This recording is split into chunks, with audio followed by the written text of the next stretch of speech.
Yes, people, Arsenal with Ash. Premier League football is back this weekend and it's Leicester away. We've got the lunchtime kickoff on Saturday. Always a tricky one, but it's a game we should expect to win despite the frailties in attack. We're going to get onto that.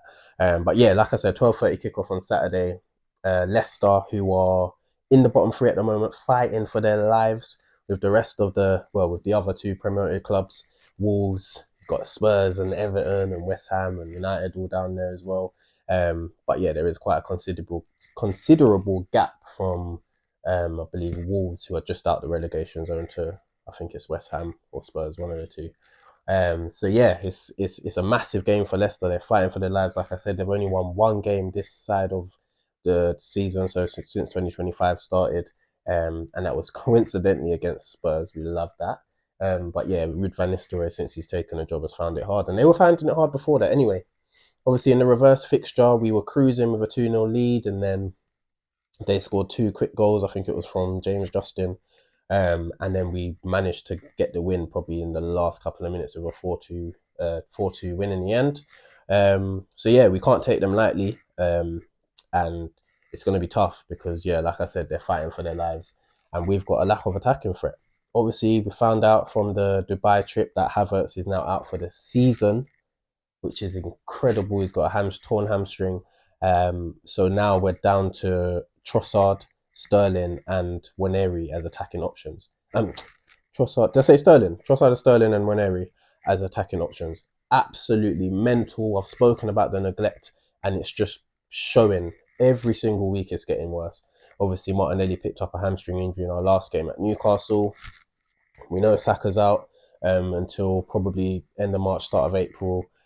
Jesus is out for the season as well. So yeah, it's just been absolute complete neglect from the board. I'm absolutely fuming with them, especially when you look at this season in terms of the Premier League. This was the season that we were meant to go on and win it, and we can see that the opportunity is there.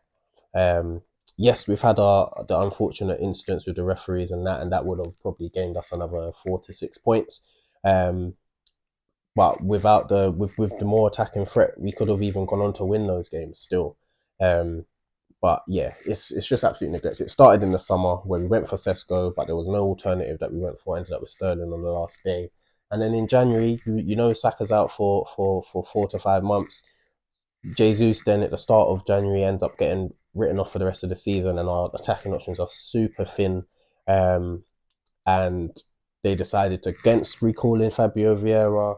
I think Reece Nelson's even got injured himself, so we can't recall him. So we're just left with absolutely nothing, and they decided to do nothing in January. They thought it was all about, oh, I'll get someone of some sort of quality. We could have got Matthias Tell on loan, who went to Spurs. We could have got someone like Kolo Muani, who went to Juventus on a dry loan as well. So there was options out there. They can't say there wasn't. So it's an absolute disgrace. Um, but the footballing side of things, we're still in it. Everton obviously got a massive result against Liverpool at 2-2 draw.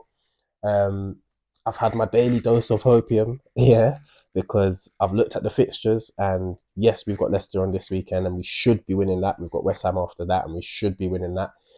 But within that time frame, Liverpool have Villa away and City away. Yes, they got Wolves at home. We expect them to win that. But Villa away midweek, then City away is mad. Yeah, it's mad. After that, the table could be looking crazy. But we just have to focus on ourselves, get our job done, and just hang in there and hope that the likes of Saka and Martinelli, who are probably the closest to regain fitness, can actually get back and be involved in the squad and carry us at the end of the title race, hopefully. But yeah, I think on more of a positive light, we've got Ben White, who I think is expected to maybe be in the squad this weekend. So obviously we've been without him for a couple of months as well. So yeah, it'd be nice to have him back, take the load off of Timber a bit, who's managed to get through this, and Partey as well. So yeah, hopefully that'll be good news and he can stay fit. We know that Tomiyasu, we're looking at possibly getting him a knee operation, which would hopefully be a long-term fix, but we'll probably rule him out for the season as well. Mental, but yeah, in terms of injuries, it's actually a crazy season. There's the luck element, there's an unlucky element to it, but also the neglect in terms of the transfer business. And I do worry that if Arteta is not backed in the summer, it could be curtains. He could go. But yeah, let's focus on this game. In terms of the team news, obviously we haven't had Arteta's pre-match conference yet, so I'm hoping there's no other injuries to affect the squad. So, because we're pretty strong in defence and midfield at the moment. It's just obviously the attack which is absolutely obliterated. But in terms of my predicted lineup, I'm going to go with David Raya in goal, Jurriën Timber to continue at right back. Probably too early for Ben. Saliba, Gabriel centre backs, and I'd continue Miles Lewis Skelly. He's been brilliant. You can't take him out of the team. Um, and centre midfield, I'd go with the Partey, Rice, Odegaard midfield. We need Rice bombing on. We need Odegaard to get on the ball and pick out passes. And we need a bit more from him creatively. And these are the type of games where I'm sure you can show that. And then Partey just orchestrating things from the six. And then the front three, we ain't got any other choice, really. It's going to have to be probably Trossard or Sterling on the left, and then Trossard or Sterling doing a false nine, and then Waneri on the right. And three, oh man, it's just mad. I just pray that we can have some sort of fluidity within that attack where we can create chances, and we're going to have to be leaning on these set pieces as well and hope that we can create from them. But yeah, have to put so much faith in a 17-year-old is just mental.